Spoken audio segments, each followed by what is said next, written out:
Now, it's time for Spotlight on Business, where every week we put the spotlight on a different local business so you can find out how they serve you and the community. Now from Michiana's Morning News, it's Laura Smith. Welcome to the Style File. It's the September edition. How is that even possible?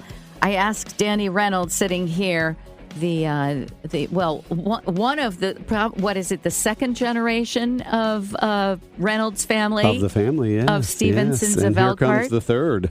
And here comes the third, your fabulous daughter, Lily, who has done the show in your stead at times when you've been traveling around. And we're going to talk about that a little bit because not Mr. Smith, but Mr. Reynolds went to Washington yet again. Yet again. Just this past week. And it's always interesting to hear. You are really on the pulse of what's going on with small business as it pertains to Washington and tariffs and everything in the country that's going on. Really, I can't believe we have somebody right here in Elkhart that's got that close of a view of what's really happening in our country business-wise. But let's just say real quick, real first, here it is September, and all the beautiful fall clothes have arrived in your store, but it's like 90 degrees this week. I know. What do you do? It's a difficult time. Our first thought is, boy, that's a difficult time, in our business. But it's a difficult time just to be a person who has to get up, get dressed, and go to work or school in the morning, right? Yeah, it's challenging. And we do try to feed that with, what we sort of just call transitional clothing. So the warm, rich fall colors, but still in lightweight fabrics. And the nice thing about those is that they're ones that you can later layer with other heavier weights that are going to get you right through the season. So great time to mix that with your first few lightweight pieces of fall, but also your favorite pieces from summer that are still around, and in some cases in stores still, down in our lowdown, which I know is one of your favorite places to shop, Laura. Lots of great bargain opportunities right now. It's really time for us to clear this stuff out, to make room for all the new that's coming in, prepare for fall, and then before we know it's going to be the holiday season. So the prices on the summer clearance are fabulous right now. We're talking 80 incredible. and 90% off the original price in some cases. So really a good time to, I guess you might say mix and match colors, seasons, you name it. Layers. Yeah, and just enjoy the warmth because the leaves are starting to turn. So I know. Our days are numbered, and before long we're going to be complaining about the cold. So I say absorb it, enjoy it, and take northern Indiana for all it is. I do love going down to the lowdown. We see all the seasons here sometimes in one day. Yeah, that's true.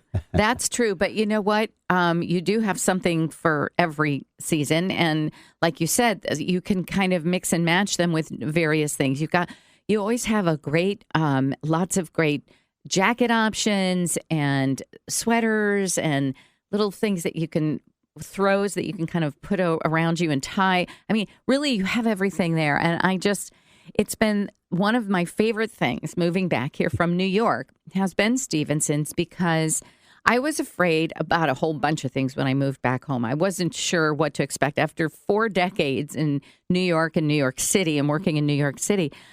What am I going to be able to find that's going to, match that? Do I have to wait to go to New York? No. I had no idea that the store that my mom used to take me to when I was 5 was still going to not only be alive and well and open, but have just really every single thing I need. We bring New York to you. You absolutely do. Quite literally. Lily was just there last week, and maybe next time she can come on here and talk a little bit about things she saw and what we can watch out for the rest of the year and even the first and next. I love it because Lily is the third generation in your story. Your beautiful mother, I think she's turning, 86 this month? She is. And in just a couple days from now. And she is so extraordinary on so many levels. I just love going. And whenever I see Marge, she just lights up my day. But then so do you, and so does your daughter, Lily. And she's just pure joy also. And you guys are just on the cutting edge. I don't know what else, a better way of putting that, of really what's going on in the world of style. And it's all available here, and it's priced right for Elkhart, Indiana. Now, on that note, you just got back from Washington, D.C., and you are, what is it a title within a group, a consortium that you work with? What is this? I am on the Small Business Retail Council of the National Retail Federation. aka the NRF, which is retail's largest advocacy association in the world. So they're a big group. They're a great group of people. And I have also been named as one of their spokesmen. So if there are media calls for speaking to a retailer about the issues at hand or what have you, then I'll sometimes field those. So it's been an honor, and it's great to work with them. They've used their strength to open a lot of doors for a little guy from Elkhart to walk in and talk to policymakers. I mean, we're very fortunate here that, in our district, we have Rudy Yakum, who is a pretty open door guy, if you ask me. I know there are some on the other side that may try to argue that, but that's all.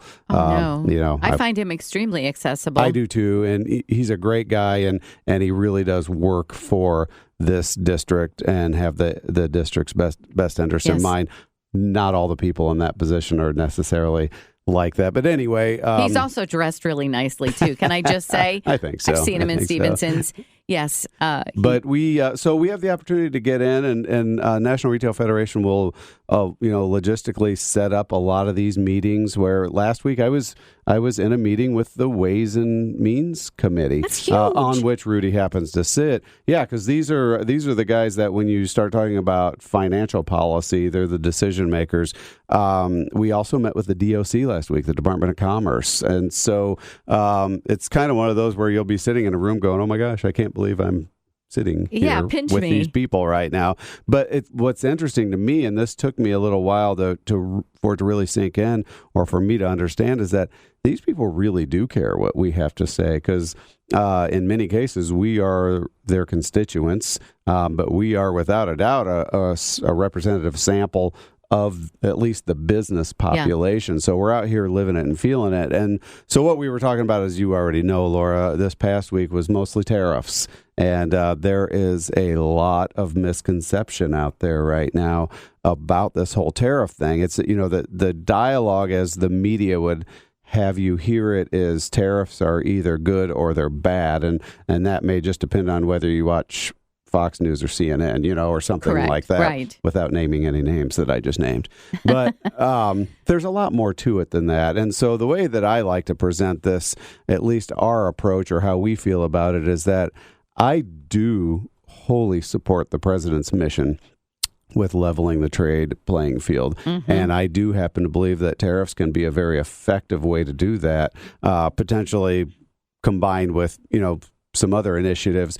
But where we, I think, need to sit down and really hash things out is in the approach. Blanket tariffs, as we've kind of seen them levied on various countries at various levels, aren't always the most effective, because you're going to end up causing harm to not only the country that you're targeting, but also here in the States. Because tariffs, as they are essentially a tax on we, the importers, right? So it's not always presented that way, but at the end of the day, that's what it is. Mm-hmm. So if there are things that we can and should be producing here in the States, I am all for finding ways to get back there. Yes. One thing I also always say is worth thinking about, if I go back to the beginning of my career at Stephensons 30 plus years ago, there were still a lot of textiles produced in this great country. Really? I am married to a woman from textile country, born in textile country, North Carolina.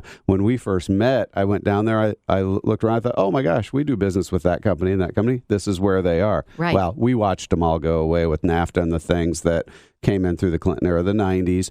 We started sending all of our production overseas. Yep. This has been a 30-year process. Right. We can't jump out in a day. It's going to take some time. Right. So we need to start looking at how we can target certain organizations and industries where it is possible to produce here in the States. And I've got a couple of good examples that I think could, help to make some sense of this.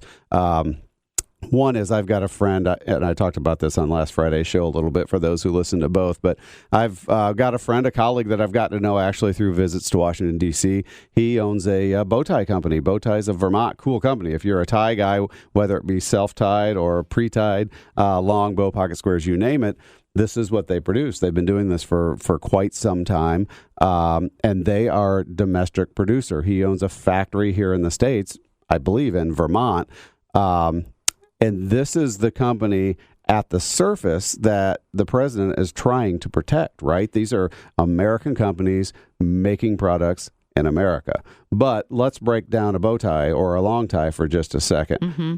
What are they made of? Silk. Silk. Where does silk come from? Asia. That's China, the silkworm. That's really the only native spot for a silkworm, right? We don't have them here in the States. So consequently, to produce a silk tie, you are going to need natural or raw materials that come from China. So he is paying these high tariffs on these materials just to get them here to be produced here in the States. So there's been a lot of talk, and we kind of saw it come to some sort of fruition with the package that we created with Japan, where there was some language in there about having exemptions for natural resources not available here in the States.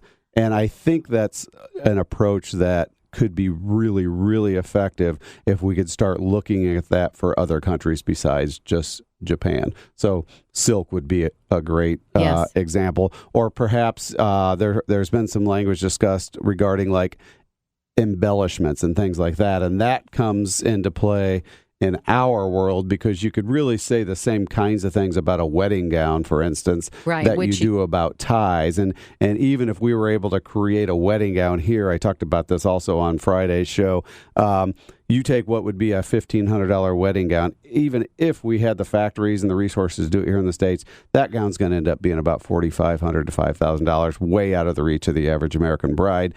And even then, we still have to get all the appliques and embellishments that go to it. Again, they all come from China. So my point is, as I've already said, if we can look at ways to exempt resources that aren't available here in the States, I think that's a big first step on really targeting this tariff talk. Wouldn't it be great, though, if you guys designed between you and your daughter and your mom, you come up with your own new idea for wedding gown? Because really, fashion is so interesting. Somebody puts something on a magazine cover or online, and everybody thinks, okay, well, that's the style now. It's like you could almost just create your own. So maybe instead of beaded things, we find some alternative fabric here and have that become all the rage. Well, you know what? This is probably a conversation for another day, but for better or worse, whatever Taylor Swift decides to wear when she gets married is probably going to lead the way in the rage. I was explaining this to my daughter and some of the staff. I know we've got a break, so we can talk about it coming out of it, that every 20 years or so, something happens in bridal culture that really shifts. Caroline Kennedy in our world, of course, Princess Di before that. Those are the ones that I've seen. And for better or worse, Taylor Swift's going to be the next one. Oh, absolutely. I'm sure you're right about that. She can afford her own silkworm farm, though. On that note, we're going to be right back. I'm speaking with Danny Reynolds. He is one of the generations that has been working at Stephensons of Elkhart now since 1964, if you can imagine. Not him. He wasn't even born, but his family. And it's truly the most marvelous place to do shopping for men, for women, for brides, for proms, you name it. It's all there. Beautiful store, iconically at the same address that it has been since, for 93 years. How about that? When we come back, more with Danny Reynolds of Stephensons of Elkhart. I'm Laura Smith. Podcasts by Federated Media.